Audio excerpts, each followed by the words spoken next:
Assalamualaikum warahmatullahi wabarakatuh. Ya, kita akan belajar lagi, yaitu tematik, masih tema 5, sekarang untuk pembelajaran 5 dan 6. Masih semangat ya, tetap sholatnya tetap terjaga, dan sholat duhanya mengajinya, juga hafalannya, setornya yang tertib. Oke, kita lanjutkan, yaitu tentang komoditas ekspor dan impor di Indonesia. Kemarin kita sudah membahas tentang komoditas ekspor dan impor. Nah, gunanya impor dan ekspor ini yaitu kerjasama dengan negara ASEAN untuk apa? Saling memenuhi kebutuhan. Untuk barang yang ada di Indonesia bisa diekspor ke luar negeri untuk memenuhi kebutuhan di luar negeri negara ASEAN, dan sebaliknya yang Indonesia belum terpenuhi kebutuhannya bisa mengimpor dari barang-barang luar negeri.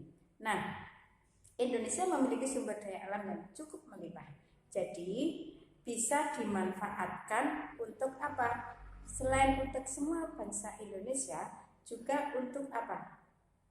Untuk ke negara tetangga. Contohnya sumber daya alam apa saja? Baik di sektor pertanian, sektor peternakan. Contohnya perkebunan, di sektor pertanian, perkebunan, kehutanan. Nah, ada pohon-pohon, bisa kayu-kayu bisa diekspor ke luar negeri untuk memenuhi kebutuhan luar negeri.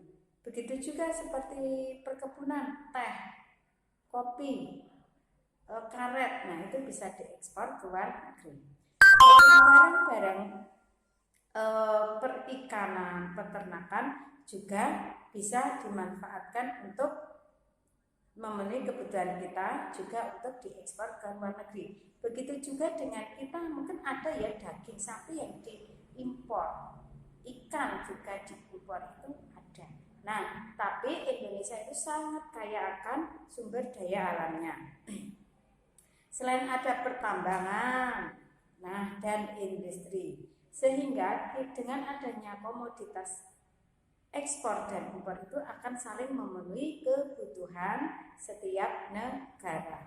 Nah, sekarang jenis-jenis barang, dagangan atau komoditas yang diekspor oleh Indonesia, contohnya hasil industri seperti semen, tekstil, kain batik. Terus pertanian, perkebunan seperti kacang, kedelai, coklat, lada, jagung, kelapa sawit, karet, kopi, dan teh. Sudah seperti saya sampaikan. Hasil hutan, kayu, rotan. Hasil peternakan, perikanan. Dan hasil pertambangan ya apa saja?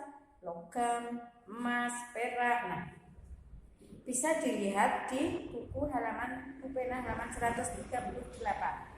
Nah, selain ekspor, barang komoditas yang diimpor apa saja? Seperti olahan migas, itu berarti ya sudah terjadi.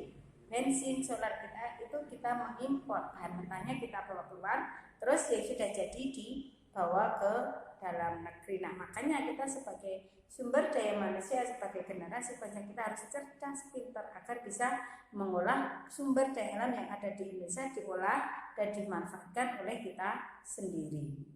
Barang konsumsi seperti makanan dan minuman diawetkan. Nah, tadi Ustazah sudah bilang, daging itu meskipun kita kaya dengan sumber daya ternak, tapi ternyata daging juga masih mengimpor. Barang industri, mesin pembangkit listrik tenaga air, alat telekomunikasi, transportasi, dan mesin industri. Dan yang bahan baku seperti pangan, minuman, suku cadang mesin, bahan kimia, obat-obatan, itu kita mengimpor. Jasanya ya seperti tenaga ahli. Nah, makanya kita harus berusaha menjadi orang yang cerdas, pintar, bisa bermanfaat, bisa memanfaatkan sumber daya alam di Indonesia sendiri.